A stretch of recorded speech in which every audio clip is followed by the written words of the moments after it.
नमस्कार दोस्तों, हमारे चैनल के अंदर आपका स्वागत है। दोस्तों, मंगलवार हनुमान जी का दिन माना जाता है और मंगलवार के दिन भक्त किसी प्रकार का उपाय आदि करता है तो दोस्तों निश्चित तौर पर उस व्यक्ति का जीवन खुशियों से भर जाता है। उसके जीवन के अंदर किसी प्रकार की कोई चीज़ की कमी नहीं रहती है। तो दोस्तों, आज हम आपको बताने वाले हैं कि इस मंगलवार के दिन अगर आप यह पत्ते अगर इस स्थान पर रख देते हैं या इन पत्तों के माध्यम से ऐसा उपाय कर लेते हैं तो दोस्तों निश्चित तौर पर हनुमान जी की विशेष कृपा देखने को मिलती है। दोस्तों, पीपल का पत्ता और बरगद का पत्ता, ये दोनों पत्ते धार्मिक दृष्टि से बहुत ज़्यादा मान्यता रखते हैं और जिस किसी भक्त के पास ये पत्ते अगर सही तरीके से उपाय करता है तो उसके जीवन के अंदर किसी प्रकार की समस्याएं नहीं रहती है। तो क्या करें, इस मंगलवार के दिन आप इन पीपल के पत्तों या फिर आप बरगद के पत्तों को तोड़ लें। संख्या में आप पत्ते 7 तोड़े, 9 तोड़े या फिर 11 पत्ते आपको तोड़ने चाहिए।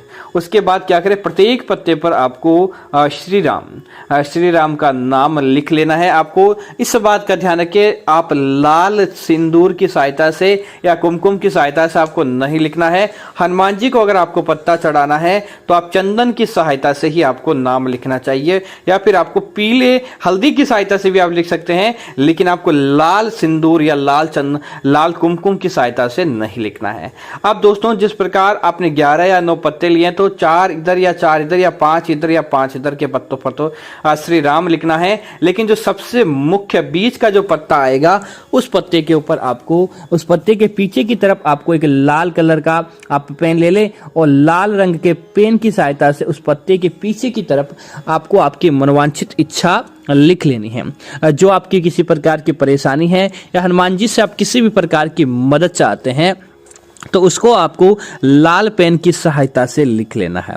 अब दोस्तों, ऐसा करने के बाद क्या करें, उन पत्तों को एक हाथ में इकट्ठा करें और इकट्ठा करने के बाद आप अपने परिवार के जितने भी सदस्य होते हैं उनके माथे से 7 बार बस मात्र आपको घुमाना है। दोस्तों, 7 बार घुमाते समय आपको एक मंत्र बोलना है, ओम हनुमंताय नमः, ओम हनुमंताय नमः। इस प्रकार से आप हनुमान जी का मंत्र बोलें और उसके बाद आप क्या करें कि उन पीपल के पत्तों को या फिर बरगद के पत्तों को आपको केवल और केवल 5 मिनट के लिए और उससे ज़्यादा भी आप चाहते हैं तो अपने तकिए के नीचे रखें और आप इसे सिरहाने रखते हुए मन ही मन आप हनुमान जी के नामों का या हनुमान जी का नाम जपते हुए आप सो जाएं। दोस्तों, आप 5 मिनट के अंदर ये पत्ते आपके भविष्य की किसी भी प्रकार की नकारात्मकता होती है, आपके जीवन के अंदर किसी प्रकार की कोई दुर्घटना या किसी प्रकार की कोई समस्याएं चल रही होती है तो उसे ये पत्ते अपने आप ही अपनी तरफ आकर्षित कर लेते हैं और आपके पास सकारात्मकता छोड़ देते हैं। अब क्या करें, ऐसा करने के बाद संध्या काल के समय जब हनुमान जी की आरती की जाती है तब आपको उस आरती के अंदर जाना चाहिए। हनुमान जी की आरती के अंदर जाकर उन पत्तों की आप माला बना दें और उस माला को ले जाकर आप हनुमान जी की मूर्ति या तस्वीर को पहना दें।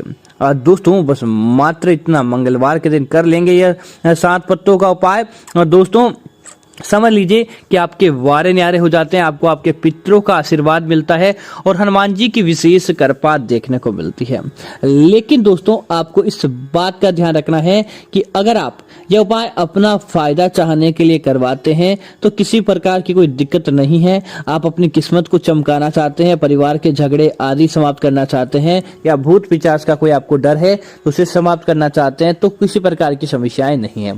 लेकिन किसी अन्य व्यक्ति का बुरा चाहने के लिए आपको यह उपाय भूल कर भी नहीं करना है। किसी व्यक्ति से नफरत है, किसी व्यक्ति का बुरा चाहते हैं तो अगर आप ऐसा काम करते हैं तो दोस्तों आपको इस उपाय का फल नहीं मिलता बल्कि हनुमान जी के क्रोध का आपको सामना करना पड़ता है। दोस्तों, उसके बाद अगर आप क्या करें कि आपने ऐसा उपाय कर लिया, आप चाहते हैं कि हनुमान जी आपके घर के अंदर निवास करें तो हनुमान जी के चरणों का सिंदूर जो रहता है उसे आप अपने घर के अंदर लेकर आएं।